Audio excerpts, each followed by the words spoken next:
Rich Lennon from RVA Property Solution. Thanks for joining us today.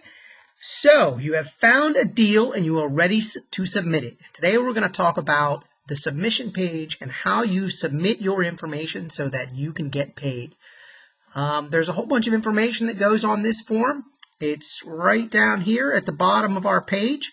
We're going to go over this information a little bit to make sure that you get it in there properly and you understand how we tier in terms of priority, which leads we go after first. All right, so I'm going to pull up a little document here. And once you turn in this information, we have 4 tiers that we like to put your lead into. Tier number 1, you as the bird dog have confirmed that there's a deal. That means you know that there's equity in the property. The bird dog has contacted the owner, and the owner needs to sell the property. There are two important pieces of information there. You contacted the owner, and you know that this is a distressed property that the owner needs to sell. You can provide a current phone number and contact information. That can also be a email address. You've provided a description of the situation and why you as the bird dog think that it's a deal. And the last thing you need to do to be a tier 1 lead is the bird dog has to arrange a time actually for the seller to call me.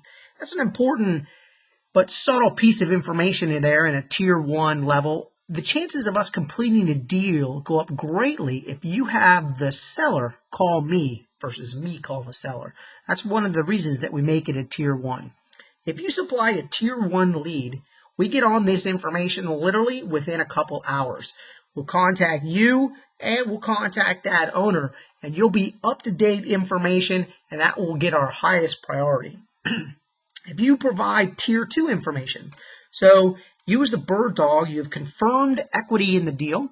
You have gotten contact information on the owner, but have not necessarily contacted the owner. So maybe you're a little shy, maybe you're not ready to quite make that step to the tier 1 lead, but a tier 2 lead, you've gotten the information, but haven't contacted that owner.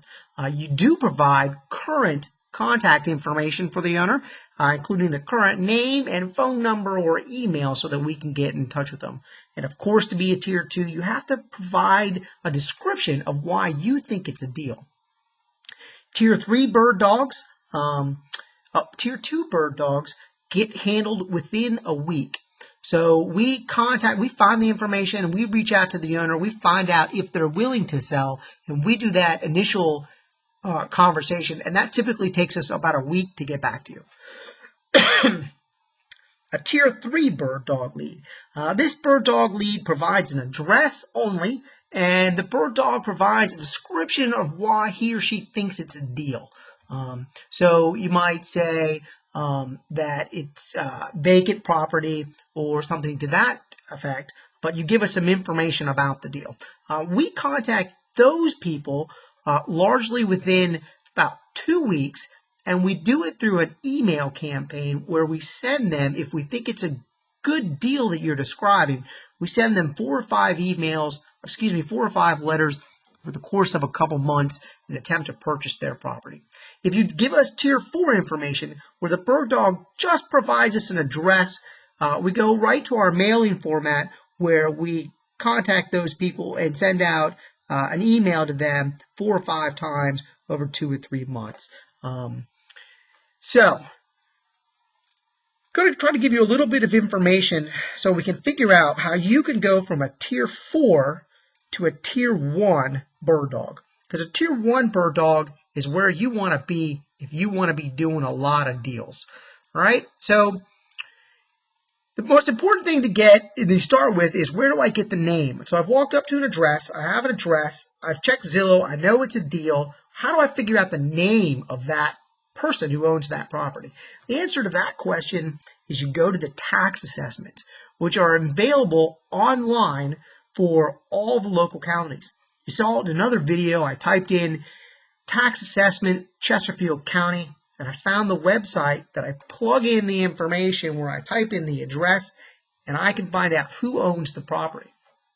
From there, I can find out the contact information. Nowadays, using the computer, it's not nearly as hard to find out contact information as it used to be. You can simply find them old-fashioned way. You can find them in the white pages. You can use Google.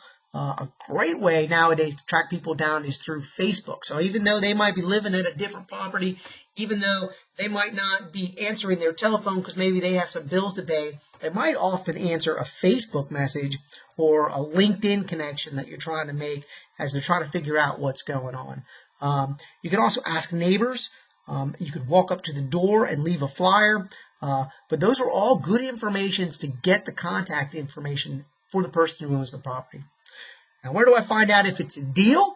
I.e., where do I find out that it has some equity?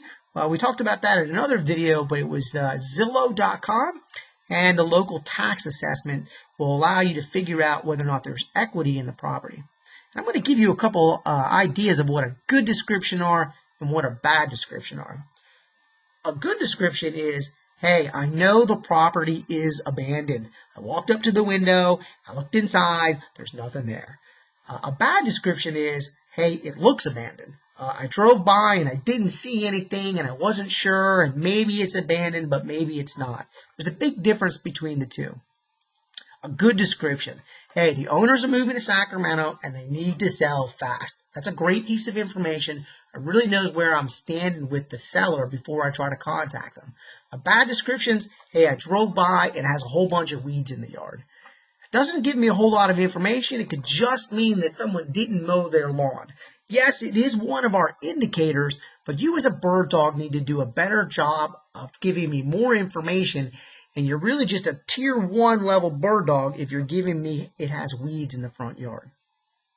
A good description. Hey, I recently heard they inherited the property. The property needs a lot of work. They don't have the money to do the work. They just want to get rid of the property because they're paying taxes on the property and it's costing them money. That's a great piece of information. A bad description would be, hey, I saw a for sale by agent sign in the yard. As we've stated multiple times, we don't want to deal with any properties that are under contract with the real estate agent. So those are just a couple examples of good and bad descriptions of a property. And so now that we have all that information, we're going to go here to our bird dog submission form.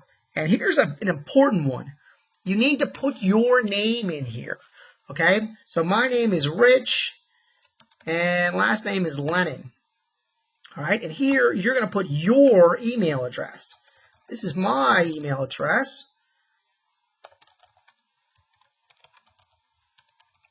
All right. If you don't provide me a name and email number, I can't contact you to give you your $500 when I close on this property. So you put the property address, 123 Main Street. The city, we're going to call this Midlothian. All right. Virginia, a zip code, description of the property. They move to Sacramento and must sell. All right, the property owner is John Doe.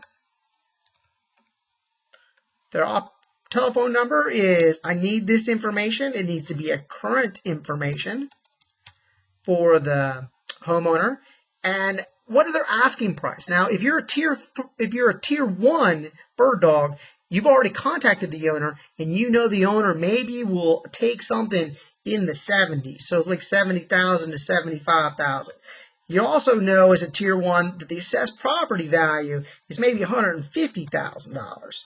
All right, and here's where you put maybe repairs needed on the property, so I can maybe come out and figure out a way to calculate the value of the property. Like it needs a new HVAC system. Would be a good piece of information. It needs a new roof. Needs new floors. Remember, you're going to be dealing with properties that need a lot of repairs. And while you don't have to have all this information, the more information you provide, the higher tier you get and the more attention you get from us to try to make your deal get done so that you get paid. All right, so I put in all my information here, and now I'm going to submit my form. And you'll notice it takes me to another form. So let's say you've gone out and you found 2 properties or 3 properties You can go and put these properties in one at a time. We get the information right away and we'll act upon it. Now, something that I'll say is sometimes, depending on your web browser, after you've submitted one form, when you go to the page, only the little submit form button pops up down here. And this area actually ends up blank. Some people have talked to me about some browser problems. If that's the case, just hit that submit form button and this window will pop up and you'll be able to put your contact information in for the deal. All right, I hope that's a lot of information. I appreciate you guys taking a lot of time to hear that all out. This is a key piece of the deal, is communicating the information to me so that I can then act on it. We can actually close and purchase the property and get you paid. All right, my name is Rich Lennon from RVA Property Solution. Thanks a lot and have a nice day.